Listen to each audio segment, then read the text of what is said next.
Hello students, welcome back to the channel. आज हम कर रहे हैं क्लास 8 का chapter 3 square, square roots, cube and cube roots. तो इस वीडियो में हम इंट्रोडक्शन देखेंगे स्क्वायर एंड स्क्वायर रूट्स का। ठीक है बेटा, हमारे जो शुरुआत की जो असाइनमेंट्स हैं 3.1, 3.2 एंड 3.3 वो हमारे स्क्वायर एंड स्क्वायर रूट्स के बेस पर हैं। ठीक है, तो उसके बाद जो असाइनमेंट 3.4, 3.5 वगैरह हैं वो हमारे क्यूब रूट से रिलेटेड है, तो उनका इंट्रोडक्शन वीडियो हम बाद में देखेंगे। तो इस इंट्रोडक्शन वीडियो में हम देख रहे हैं आज स्क्वायर एंड स्क्वायर रूट्स के बारे में। ठीक है, तो स्क्वायर एंड स्क्वायर रूट्स क्या होते हैं, पहले बात कर रहे हैं हम अपने स्क्वायर के बारे में। तो देखो, हमने स्क्वायर पढ़ा हुआ है पिछली क्लासेस में। स्क्वायर क्या होता है? स्क्वायर ऐसे एक बॉक्स होता है। स्क्वायर के अंदर देखो 4 साइड्स होती हैं, 4 साइड्स होती हैं, और ये जो 4 साइड्स होती हैं ये इक्वल होती हैं।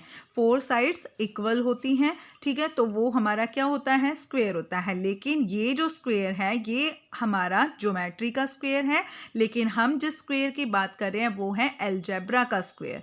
ठीक है, वो है अलजेब्रा का स्क्वायर। जैसे अगर मान लीजिए हम 2 का स्क्वायर कर रहे हैं, तो हमारे पास क्या 2 का स्क्वायर कर रहे हैं, 2 का स्क्वायर क्या आ जाएगा? 4 आ जाएगा। मान लीजिए हम 8 का स्क्वायर कर रहे हैं, तो हमारे पास क्या आ जाएगा? 64। यानी कि किसी भी नंबर को 2 टाइम्स मल्टीप्लाई करेंगे तो हमारे पास जो नंबर आएगा वो उसका स्क्वायर होगा। ठीक है, तो हम उसको बोलेंगे स्क्वायर। ठीक, अब हम कर रहे हैं अपना property of square. Properties of square.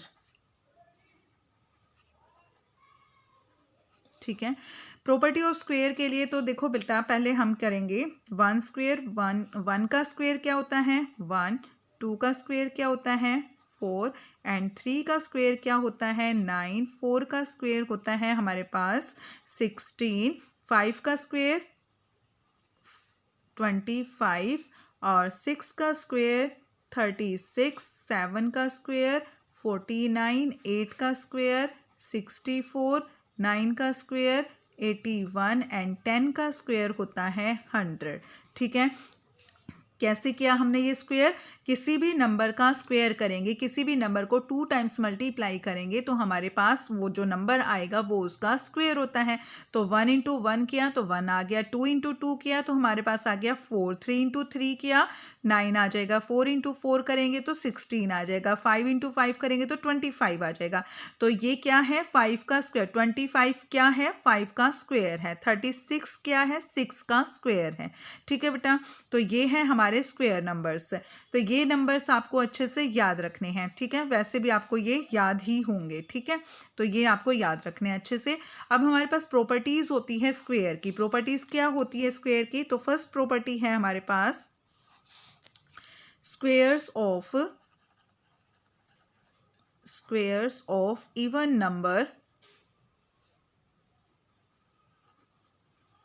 Number are always even. क्या है फर्स्ट प्रॉपर्टी हमारे पास? Squares of even number are always even. यानी कि कोई अगर इवन नंबर है हमारे पास, तो अगर हम उसका स्क्वायर करेंगे तो जो आंसर आएगा वो भी हमारा इवन होगा। जैसे मान लीजिए हमारे पास एक इवन नंबर है क्या? 2। तो 2 का अगर हम स्क्वायर करेंगे तो जो हमारे पास आंसर आएगा, जो उसका स्क्वायर नंबर आएगा, तो वो हमारा क्या होगा? इवन होगा। इसी तरीके से मान लीजिए हमारे पास एक इवन नंबर है 6। 6 का अगर हम स्क्वायर करेंगे तो हमारे पास जो आंसर आएगा वो भी हमारा इवन नंबर होगा। ठीक है, तो ये है हमारा squares of even number are always even. किसी भी इवन नंबर का अगर हम स्क्वायर करेंगे तो जो आंसर आएगा वो भी हमारा इवन नंबर होगा। नेक्स्ट है हमारी property squares of odd number. Squares of odd number are always odd. अगर हम किसी भी ओड नंबर का स्क्वायर करेंगे तो जो आंसर आएगा वो भी हमारा ओड होगा। तो ओड नंबर कौन से होते हैं? जो 2 की टेबल में नहीं आते हैं या 2 से डिवाइड नहीं होते हैं, वो हमारे ओड नंबर होते हैं। जैसे 1 का स्क्वायर करेंगे तो क्या आ जाएगा? 1 आ जाएगा। 5 का स्क्वायर करेंगे तो क्या आएगा 25 आएगा, ठीक है। और इसी तरीके से 7 का स्क्वायर करेंगे तो क्या आ जाएगा 49 आ जाएगा। तो ये अगर हम किसी भी ओड नंबर का स्क्वायर करेंगे तो जो हमारे पास आंसर आएगा वो भी हमारा ओड नंबर होगा। ये इसकी सेकंड प्रॉपर्टी। थर्ड प्रॉपर्टी है हमारे पास अ number ending in 2, 3, 7, 8 is never a perfect square.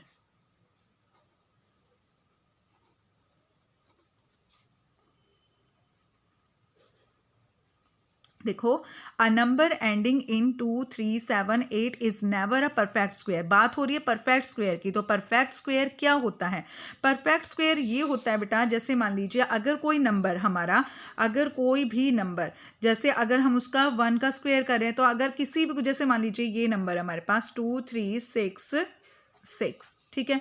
तो अगर कोई भी नंबर है उसका जो फर्स्ट डिजिट है ये हमारा फर्स्ट डिजिट होता है और इसी को हम यूनिट प्लेस बोलते हैं। ये हमारा 1 डिजिट है, इसी को हम यूनिट प्लेस बोलते हैं। तो अगर कोई नंबर कितना भी बड़ा नंबर हो, तो अगर उसके फर्स्ट डिजिट पर, उसके यूनिट प्लेस पर अगर हमारे नंबर्स आ जाते हैं 1, 4, 9, 6 एंड 5 या फिर 00, ठीक है। कौन कौन से नंबर? 1, 4, 9, 6, 5 एंड 00, ठीक है। तो अगर हमारे किसी भी नंबर के यूनिट प्लेस पर, अगर हमारे किसी भी नंबर के यूनिट प्लेस पर ये नंबर आते हैं, जैसे यहाँ पे 6 आया हुआ है, तो ये नंबर हमारा क्या हो जाएगा? ये नंबर हमारा परफेक्ट स्क्वायर होगा, ठीक है। तो ये नंबर हमारा परफेक्ट स्क्वायर होगा। किसी भी नंबर के यूनिट प्लेस पर अगर ये नंबर आते हैं, जैसे मान लीजिए अगर कोई हमारा परफेक्ट स्क्वायर, जैसे ये है 3, 4, 9, तो हमारा यहाँ पर यूनिट प्लेस पर क्या नंबर है? 9 है। तो 9 हमारा इस सीरीज में आ रहा है। तो यहाँ पर अगर 9 1 प्लेस पर अगर हमारा 9 है, तो ये 9 349 भी हमारा परफेक्ट स्क्वायर है, परफेक्ट स्क्वायर कहलाएगा, ठीक है। तो इससे आप ये याद रख लेना, ये परफेक्ट स्क्वायर नंबर्स हैं, ये सभी हमारे परफेक्ट स्क्वायर नंबर्स हैं। अगर कोई भी नंबर, चाहे वो कितना ही बड़ा नंबर हो, अगर उसके यूनिट प्लेस पर या 1 प्लेस पर अगर 1 आ जाए, 4 आ जाए, 9 आ जाए, 6 आए, 5 आए या 00 आ जाए, ठीक है, तो वो हमारे नंबर्स परफेक्ट स्क्वायर कहलाएंगे। लेकिन अगर इनके अलावा जैसे मान लीजिए इनके अलावा 2, 3, 7, 8 यानी जो नंबर्स 2, 3, 7, 8 जो इस सीरीज में नहीं है, क्योंकि 1 के बाद क्या 2 नहीं है, 3 नहीं है, ठीक है, 4 है, 5 है, 6 है, यहाँ पर 7 और 8 नहीं है। और तीसरी बात क्या हो जाएगी, यहाँ पर पेयर ऑफ जीरोस था, तो अगर हमारे पास सिंगल जीरो होगा तो वो भी परफेक्ट स्क्वायर नहीं कहलाएगा। तो यहाँ से हमारी थर्ड प्रॉपर्टी है अ number ending in 2, 3, 7, 8 is never a perfect square, कि कोई नंबर अगर उसके 1 डिजिट पर 2 आ जाए, 3 आ जाए, 7 आ जाए, 8 आ जाए, तो वो हमारा परफेक्ट स्क्वायर नहीं होगा। या फिर हम कह सकते हैं यहाँ पर सिंगल जीरो भी, आप चलो इसके बारे में हम अपनी फोर्थ प्रॉपर्टी में ही बात करेंगे इसमें, ठीक है। 2, 3, 7, 8 आ जाए, जैसे कि हम एग्जाम्पल दे सकते हैं इसमें, जैसे 23 हो गया, 342 है, ठीक है, 587 है, या और भी ऐसे बहुत सारे नंबर हो सकते हैं, ठीक है। तो देखो इसके यूनिट प्लेस पर क्या है, 3 है, इसके यूनिट प्लेस पर 2 है, इसके यूनिट प्लेस पर 7 है और इसके यूनिट प्लेस पर 8 नंबर है। तो ये हमारे नंबर्स नॉट अ परफेक्ट, तो ये सभी नंबर नॉट परफेक्ट स्क्वायर कहलाएंगे, ठीक है, नॉट परफेक्ट स्क्वायर, ठीक है बेटा। तो और इसकी फोर्थ प्रॉपर्टी हमारे पास क्या हो जाएगी, a number ending in odd number of zeros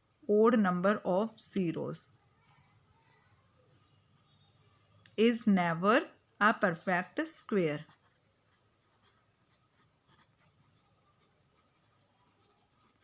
जो मैंने अभी आपको ऊपर बताया था कि अगर देखो इसमें हमारे इस सीरीज के अंदर जो परफेक्ट स्क्वायर वाली हमारी सीरीज है उसमें हमारे पास जीरो हैं, लेकिन पेयर ऑफ जीरोज है।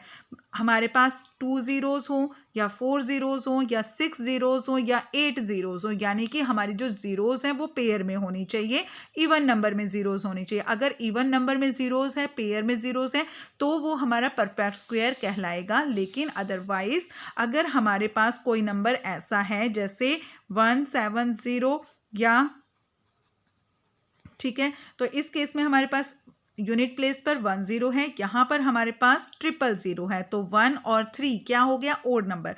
तो ओड नंबर में अगर 0 होगी तो वो हमारा परफेक्ट स्क्वायर नहीं होगा, नॉट अ परफेक्ट स्क्वायर। तो हम यहाँ पर कहेंगे कि ये नंबर हमारे परफेक्ट स्क्वायर नहीं है, ठीक है, नॉट अ परफेक्ट स्क्वायर। ठीक है बेटा, तो ये थी हमारी इसकी स्क्वायर की प्रॉपर्टीज। नेक्स्ट है हमारे पास अगला टॉपिक फाइंडिंग स्क्वायर, कि किसी भी नंबर का हम स्क्वायर कैसे फाइंड कर सकते हैं। तो जो छोटे नंबर होते हैं जैसे 2 का स्क्वायर करना है तो वो हम इजीली फाइंड कर सकते हैं, 2 × 2 4 हो जाएगा। 6 का स्क्वायर करना है 6 × 6 36 हो जाएगा। लेकिन अगर हमारे पास कोई बड़े नंबर्स आ जाते हैं तो उनका हम स्क्वायर कैसे फाइंड करेंगे, तो उसके लिए हमारे पास 2 मेथड्स होते हैं। एक होता है हमारे पास column method, column method of squaring,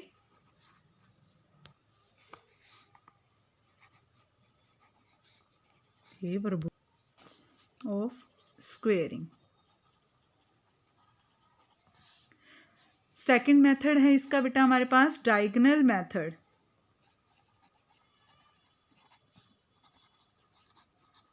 diagonal method of squaring. ठीक है, किसी भी नंबर का कोई अगर बड़ा नंबर आ जाता है तो हमारे पास उसको फाइंड करने के लिए 2 मेथड्स होते हैं, column method of squaring and diagonal method of squaring.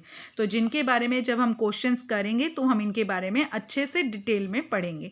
Next topic आता है हमारे पास पाइथागोरियन ट्रिपलेट।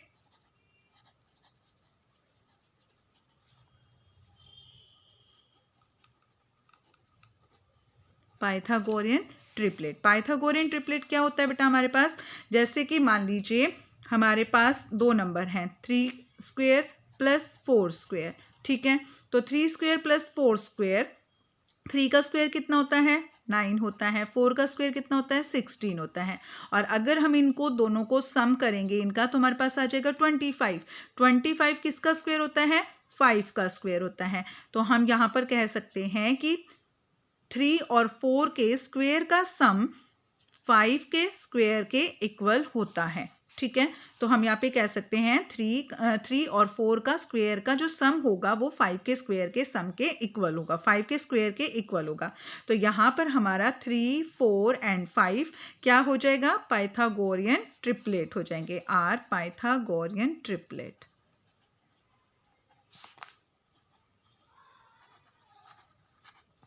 Pythagorean triplet. अब पाइथागोरियन ट्रिपलेट के अंदर मान लीजिए हमें कुछ 2 नंबर दे 2 नंबर दे रखे हैं और हमें 1 नंबर दिया हुआ है और हमें 2 नंबर्स इसमें फाइंड करने हैं। तो उसको नंबर को फाइंड करने के लिए हमारे पास एक रूल होता है। क्या रूल होता है, इसमें पाइथागोरियन ट्रिपलेट में 3 मेंबर्स होते हैं। तो जैसे फर्स्ट मेंबर हो गया 2m, सेकेंड मेंबर होता है m² - 1 और थर्ड मेंबर होता है इसमें m² + 1। ठीक है, अब मान लीजिए हमें एक मेंबर दे रखा है, एक नंबर दे दिया हमें, कौन सा, जैसे एक नंबर हमें 16 दे दिया। तो 16 सिर्फ m की वैल्यू नहीं होता है, ये पूरा मेंबर होता है। तो हम यहाँ पर मान के चलते हैं 2m हमारे पास हो गया 16, 2m = 16। तो यहाँ से हम m की वैल्यू निकाल लेंगे, 16/2 कितना आ जाएगा m की वैल्यू, m की वैल्यू आ जाएगी 8। अब इस m की वैल्यू को हम सेकंड मेंबर में पुट करके यहाँ से हम अपना सेकंड मेंबर निकाल लेंगे। तो m² - 1, m की वैल्यू हमने अभी फाइंड की है 8 का स्क्वायर - 1, 8 का स्क्वायर कितना हो जाएगा 64 - 1, 64 - 1 कितना हो जाएगा 63। इसी तरीके से m कितना है 8² + 1, 64 + 1 हो जाएगा हमारे पास 65। तो हम यहाँ पर कह सकते हैं 16 का स्क्वायर क्योंकि हमारा फर्स्ट मेंबर कौन है, 16 है। 16 का square 16 square plus 63 square is equal to 65 square, कि 16 और 63 के स्क्वायर का सम 65 के स्क्वायर के इक्वल होगा। तो इस तरीके से हम अपने तीनों मेंबर्स फाइंड कर सकते हैं। तो इसे हम बोलते हैं पाइथागोरियन ट्रिपलेट। इसके बाद नेक्स्ट टॉपिक है हमारा स्क्वायर रूट। स्क्वायर रूट क्या होता है बेटा, जैसे हमने किए थे 4 का स्क्वायर क्या होता है, 16 होता है। तो स्क्वायर रूट क्या होता है, स्क्वायर का उल्टा होता है। जैसे हम 4 का स्क्वायर हमने किया 16 आ गया, तो 16 का स्क्वायर रूट क्या होगा, 16 का स्क्वायर रूट हो जाएगा 4। 16 का स्क्वायर रूट क्या हो जाएगा, 4 हो जाएगा। इसका स्क्वायर रूट हो जाएगा, square root is equal to 4 होगा। ठीक है, स्क्वायर रूट, क्योंकि ये इसका उल्टा ही होता है कि 16 कहाँ से आया है, 16 आया है 4 से। ठीक है, जब हमने 4 का स्क्वायर किया तो हमारे पास 16 आ गया, तो 16 का स्क्वायर रूट हो जाएगा 4। ठीक है, स्क्वायर रूट ऑफ 4। तो यहाँ पर हमने देख लिया अपना स्क्वायर रूट की स्क्वायर की प्रॉपर्टीज़ वगैरह देखी हैं। नेक्स्ट वीडियो में हम अपना करेंगे नाउ ओके बेटा, नेक्स्ट वीडियो में हम अपनी असाइनमेंट 3.1 स्टार्ट करेंगे।